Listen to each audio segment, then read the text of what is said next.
Hello everyone, আজকে আমি যা যা রান্না করব আমার সাথেই থাকেন। এখানে পরিমাণ মতো তেল, পেঁয়াজ কুচি দিয়ে ভালোভাবে একটু ভেজে নিয়েছি। তো এখন আমি কিন্তু চিংড়ি মাছ নিয়ে নিলাম। চিংড়ি মাছটা বেছে ধুয়ে পরিষ্কার করে দিয়ে দিলাম। আর এইভাবে যদি একটু পেঁয়াজের সাথে তেলের সাথে ভেজে নেওয়া যায়, চিংড়ি মাছটা খুবই সুন্দর একটা স্মেল আসে, কাঁচা গন্ধটা থাকে না। তো চিংড়ি মাছটা ভাজা হয়ে গেছে, সামান্য একটু পানি দিয়ে দিলাম, এতে করে একদমই পুরা লাগবে না। এখন আমি রসুন বাটা দিয়ে দিলাম 1 টেবিল চামচের মতো। তো রসুন বাটার সাথে একটু পেঁয়াজ বাটা আছে, পরিমাণ মতো লবণ দিয়ে দিলাম। এখন হাফ চামচের মতো ধনিয়ার গুঁড়া, হাফ চামচ ভাজা জিরার গুঁড়া, হাফ চামচ হলুদের গুঁড়া, হাফ চামচের থেকেও কম লাল মরিচের গুঁড়া, আর জালটা যার যার পছন্দ মতো দিয়ে নেবেন।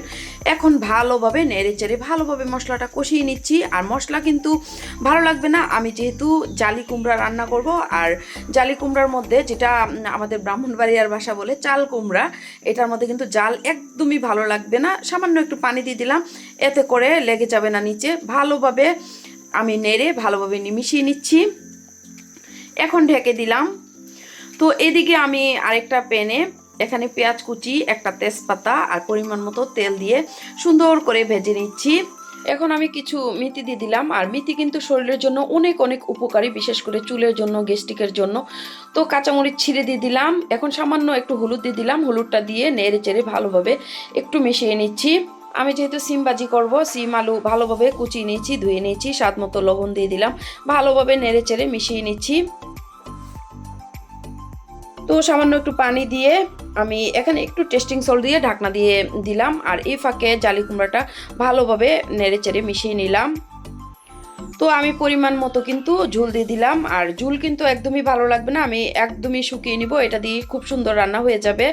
তো সামান্য একটু টেস্টের জন্য টেস্টিং সল্ট দিয়ে দিলাম। আর টেস্টিং সল্ট এটা অপশনাল, চালিয়ে দিতে পারেন, নাও দিতে পারেন, যার যার ইচ্ছে। কয়েকটা কাঁচামরিচ ছিঁড়ে দিয়ে দিলাম।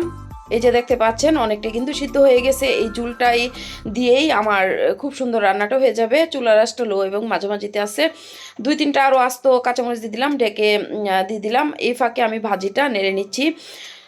তো এখন আমার ভাজিটা কিন্তু মোটামুটি হয়ে গেছে।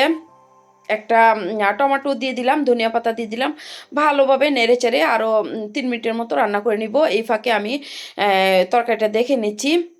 তো আমার কিন্তু চাল কুমড়ার তরকারিটা আলহামদুলিল্লাহ মাশাআল্লাহ হয়ে গেছে। ধনেপাতা দিয়ে নেড়ে চেড়ে আমি কিন্তু চুলাটা বন্ধ করে দিব। অসম্ভব মজার এই তরকারিটা। আর এই জালি কুমড়ার মধ্যে একদম ঝাল ভালো লাগে না, আমি একদমই ঝাল দেই নাই।